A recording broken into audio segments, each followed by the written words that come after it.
I think you'll know you're ready when you stop thinking about it. Meaning, yeah, really, when you realize that you are so comfortable in who you are, in God and in yourself and with your community that you have, that you don't need to get validation from someone else. When you are there, then you are ready, because you go into the relationship. And the thing about relationships and dating is that actually it's a lot more giving than receiving. The problem with most of it is that we end up wanting to take, and that's when all the problems begin.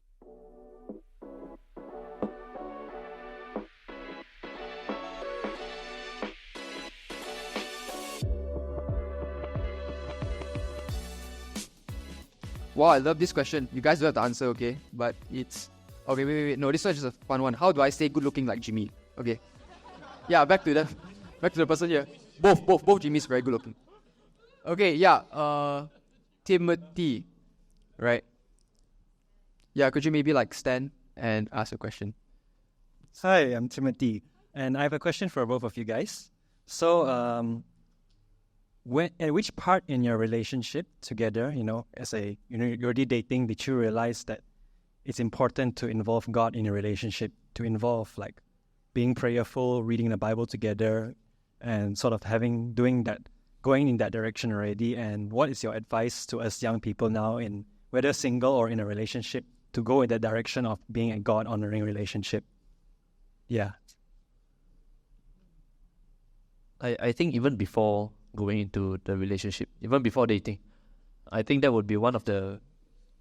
If you're a committed Christian and you're going to be a committed Christian, you probably want your other half to be to have that same values and the same faith, same alignment of faith.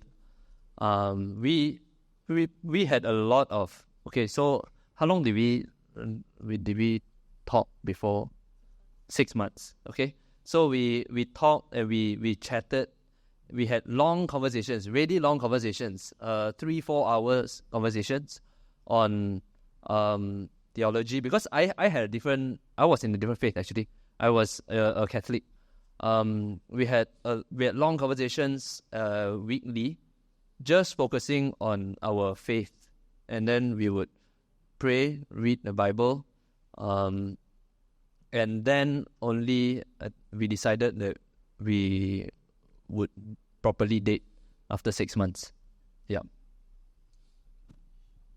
Very good question. I think for myself at this age, not the old Jimmy, 20 years old again, right? So at this age, I think, in my opinion, is to be able to start from even day one.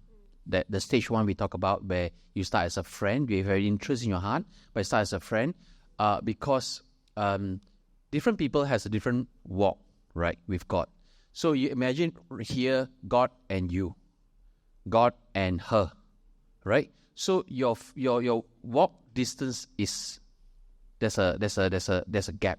Now, when two get together, if one person is very closer to God, I would say in a simple way, right? The other person is with God, but a lot further away from God. So this person are likely to pull you down, unless you pull her up, right? So the only way to do that is to intentionally do it, right? Intentionally do it to say is that, hey, let's read the Word of God together, right?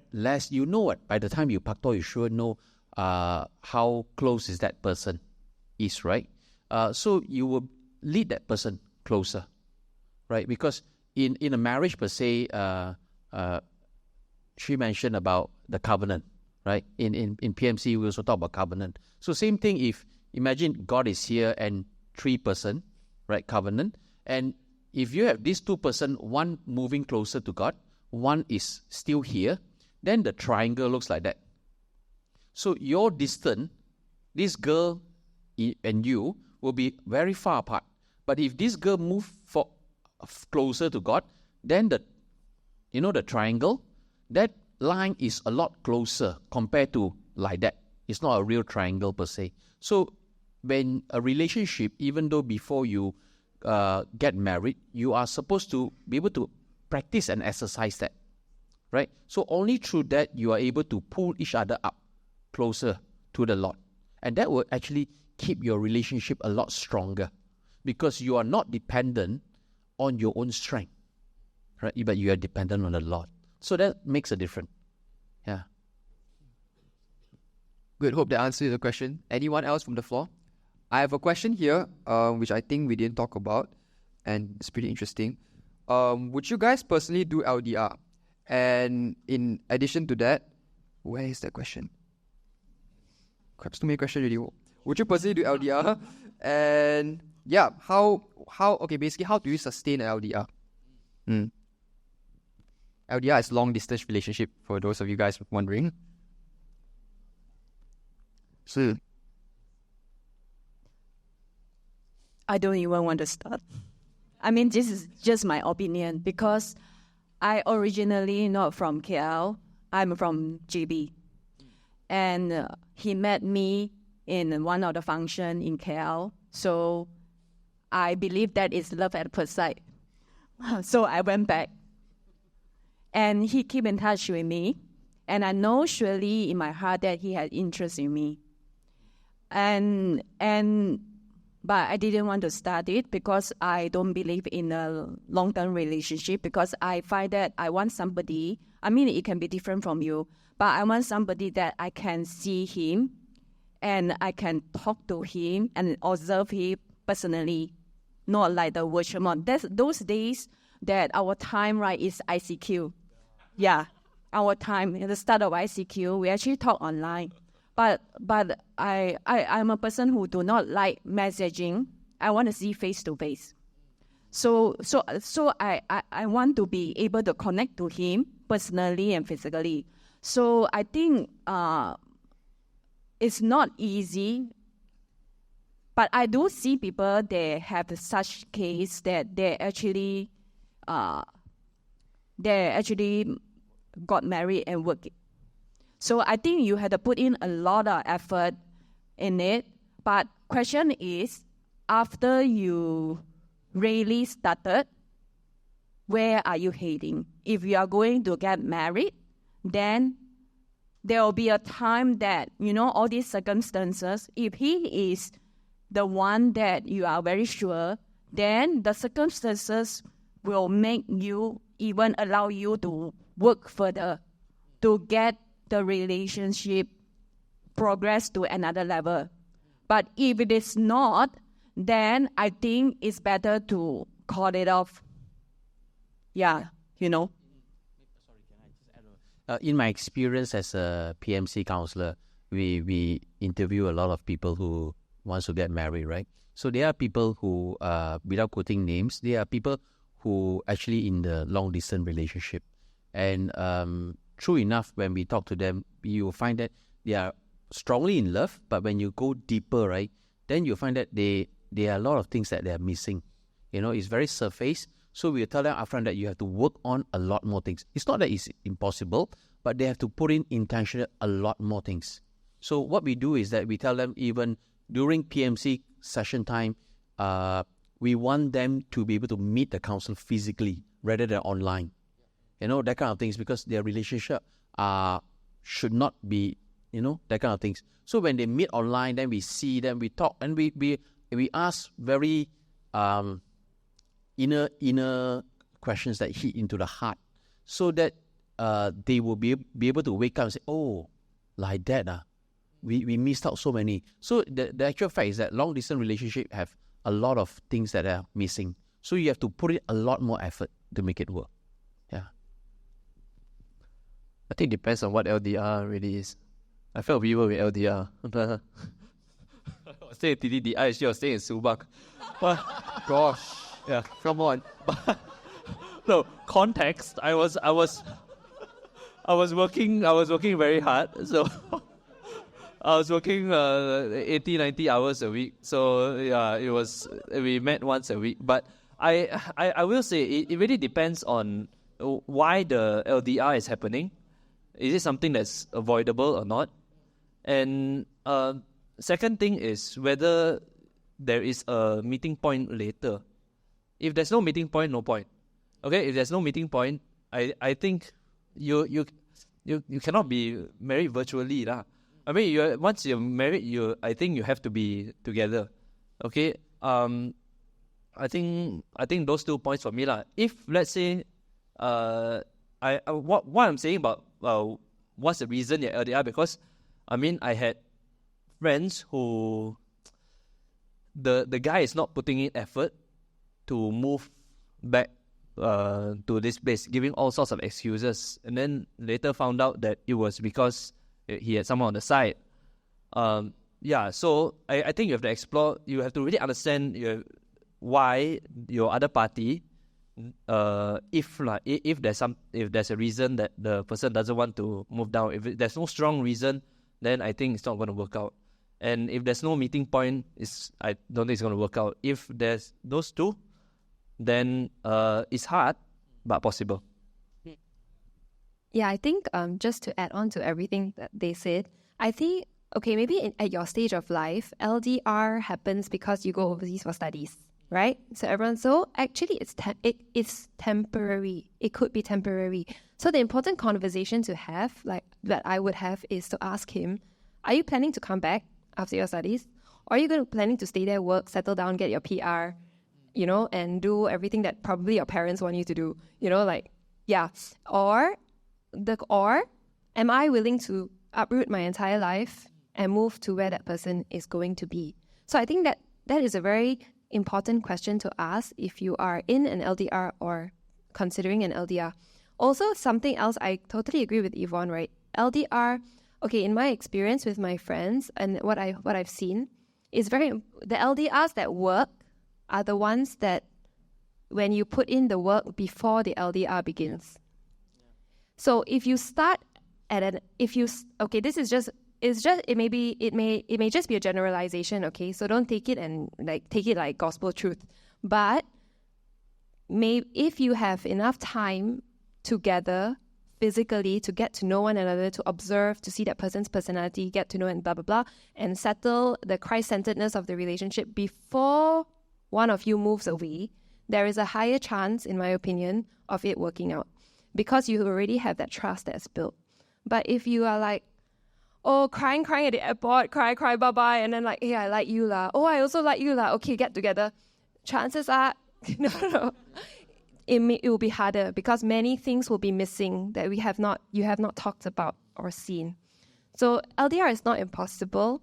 It is, and many people do go through it, with God's grace. But yes, you need a lot of God's grace because, and salute to everyone who is doing an LDR lah, like you.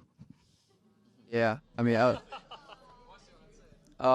so like what Michelle said, I really agree with what you guys said because like even for me, my case is we laid the foundation before that, way before she left for overseas, and I think that has helped a lot because like what Michelle said, it's more of you understanding the person, you already knowing that person first as a friend, which you guys have mentioned previously, before you can go into the next step and become boyfriend and girlfriend lah. And I think one more thing also for LDR, like for me, what I found really helpful was genuinely, what we've been trying to do is to pray with each other before we sleep. Because our time zone difference is like really whack. So like I wake up, she go to sleep, that kind of thing. So, and I think it comes back down to, I'm saying this because it comes back down to intentionality lah. And all the more in an LDR, you really need to put in that extra effort because you're really lacking a lot of the things that a normal relationship has, like a face-to-face relationship already has. So Taman Tun and Subang, I think, really, I'll take it, bro. I'll take it. Okay, I had to do all the driving to Taman Tun, okay, and wait for him outside his house every night at 10. Every week at 10 p.m. He comes home from work. We eat fruits on the seesaw outside, and then I drive back only half an hour. Sometimes our dates. It was almost like an LDR lah. I would take that any day of the week, I'm not gonna lie. Yeah. Okay, any other questions, please? Any questions from the floor? Raise hand. Any questions from the floor? No? No one has any questions? Then I'll continue to ask for the Mentimeter, okay? One last question. Okay, last question. I think this can apply to the majority of people here who are not in a relationship yet, how do I know as a campus student when I'm ready to get into a relationship? Okay, and not as a campus student or as anyone in general, how do I know when I'm ready to be in a relationship or be in a long-term relationship, committed relationship? I think, in my opinion, just go start as a friend only. Because at the moment when you're in campus, you have a lot of other priorities, which is still honoring God by doing well in your studies, right? You don't know what path you're going to take. I did my first degree in engineer, all right? I only worked as an engineer for 1 year, all right? Then the rest of the days, the rest of the years, it's all salesman. Right? So you don't really know but I think you should prepare yourself. There's a season for everything. My belief is that if you can, prepare yourself, because in this season, you should equip yourself in your own self. Invest in yourself, right? Invest your time with the Lord. Because when you are hit, or I would say when you are faced with challenges in life, you need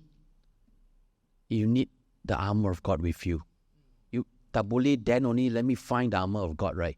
You cannot. Armor of God must be already with you, right? So you already have to put it on already. So that's what I'm saying, there's a season for everything. So but by the time you go in, it should be, well, this is my 5th relationship, but every relationship, I wanted it to work, but somehow it didn't work.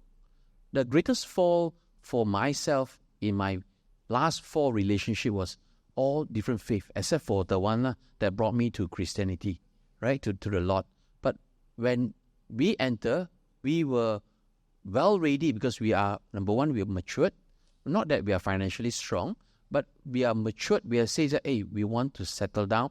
And she pushed me to that corner, you better be serious with me, that kind of things, right? So then we enter with a clear vision to say, we are ready to walk this path to become one. Therefore, only we put in effort to make it work. Otherwise, why buzzy energy, right? Might as well go cycle with Paul, right? So, that kind of things, right? So, there are many other things I think you should prioritize, because we only live once. If we want to live once, we want to honor God the best that we can. Yeah. Then you want to say anything?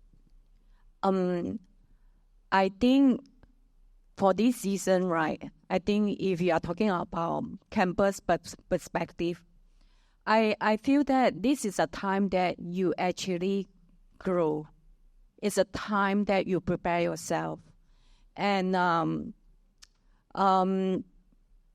first thing you have to know is, actually, being single is very short, When the moment you found someone, right, until you get married, it's a lifelong journey. So being single, right, it's very short time only.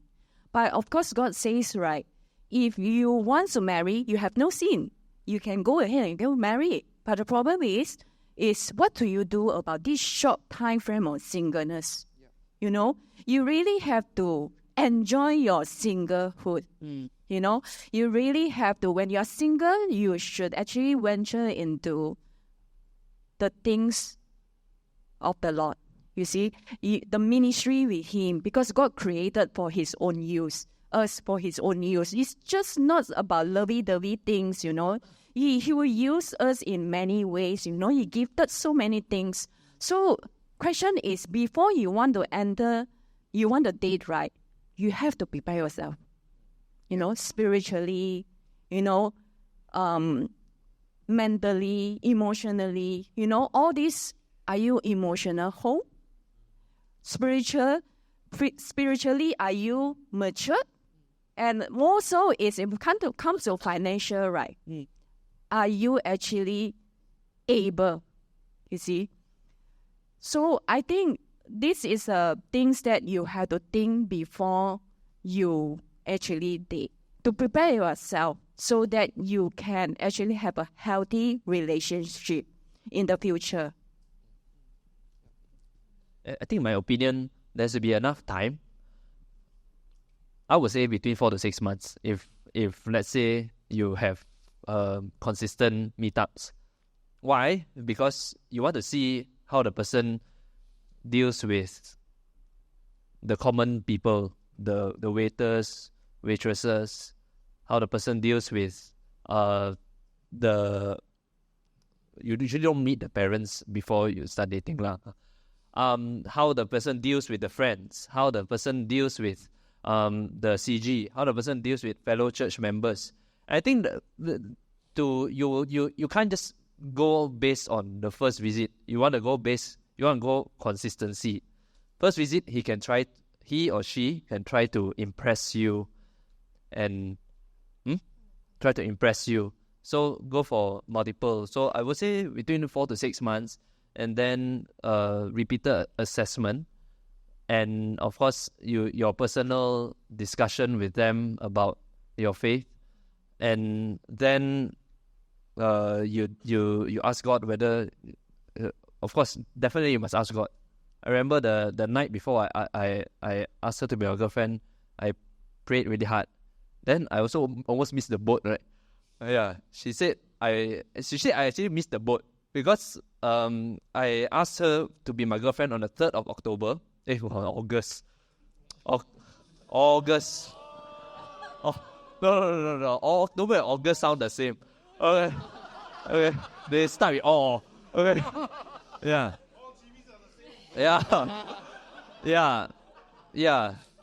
The ultimatum was when 2nd of August. Yeah. But it was a leap year. No, I don't know. I simply say it. Yeah. So, but I prayed hard, asked God, and then I went for it. But that was after 6 months of really getting to know her, seeing how she deals with other people, seeing how she deals with church members as well. What was your? Yeah, how do you know like when you're ready to start being in a relationship? Okay. I think you'll know you're ready when you stop thinking about it. Meaning, really, when you realize that you are so comfortable in who you are, in God, and in yourself, and with your community that you have, that you don't need to get validation from someone else.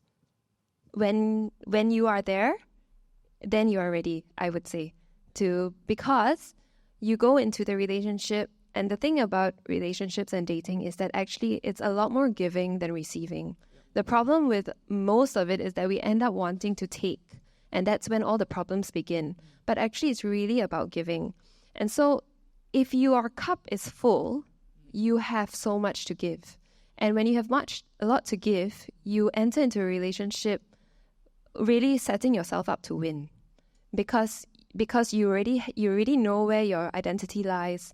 It doesn't matter if he FFK you 1 week, you're not going to sulk about it because you have friends and you have you have a healthy community around you. And during our generation, during my generation when I was your age, we always told each other this, all the girlfriends.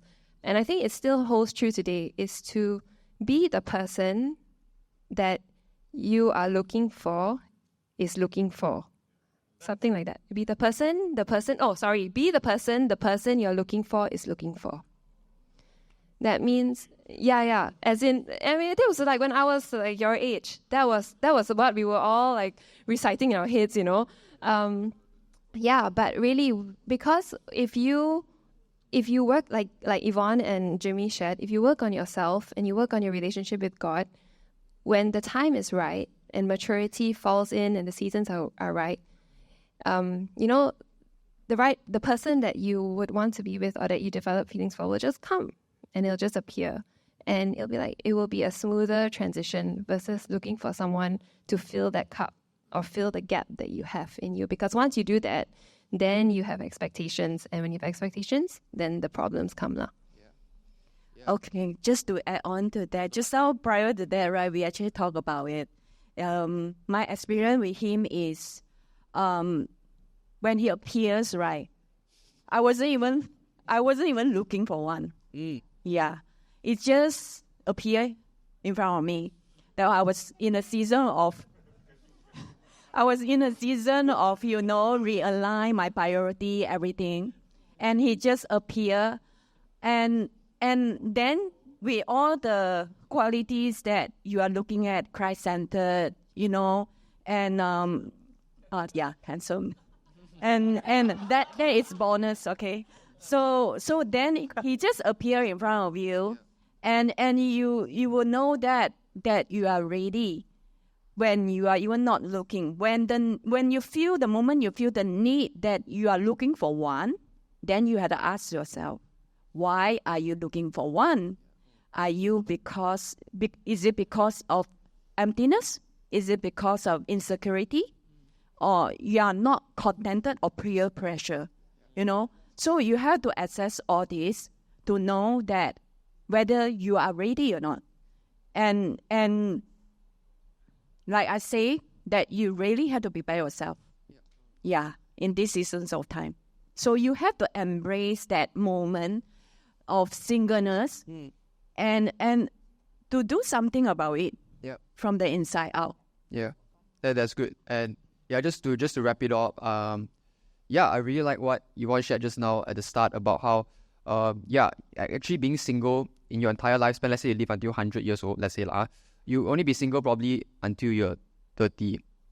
Hopefully. Okay, 30, rough number, okay? So, like, for 70 years, you'll be married, right? So, it's actually the majority of life you actually be spending with another person. And fun fact, like, for me, myself and my brother and my household, my mom set the rule that we can only date when we're 21, right? So, that's like the rule. And I think there is some truth and wisdom to that, because it is really like what you all have shared, that in the singleness, you really prepare yourself, like what Pastor Aaron said today, like you're in a hiddenness, right? And suddenly when you're not really looking, the opportunity appear, right? And like to everyone here who might be single, the grass always looks greener on the other side, honestly. When you're single, I get it. Being in a relationship might seem like, so fun, I get to spend my time with someone, I don't have to be alone, right? But honestly, there are benefits to being single as well, just like how there are other benefits of being in a relationship. And I think the important thing for all of us to remember is, in all situations, just to be contented, to be contented, because like I said, the grass is always greener on the other side. Even when you're in a relationship, the other couple might have bigger houses, faster cars, right? But if you're not contented, nothing will be enough for you in this world, whether you're single or in a relationship or not. And I think that's a good place just to wrap it up. I just want to thank you, Jimmy, Yvonne, Jimmy and Michelle, for your time. It's been such a privilege and honor talking to you guys. Hey everyone, thank you for tuning in to Campus Community, where we commune and connect in Christ through Christ-like conversations. If you would like to keep in touch with us, feel free to follow us on our socials at campuscommunity.sibkl. Do keep in touch and see you in our next conversation.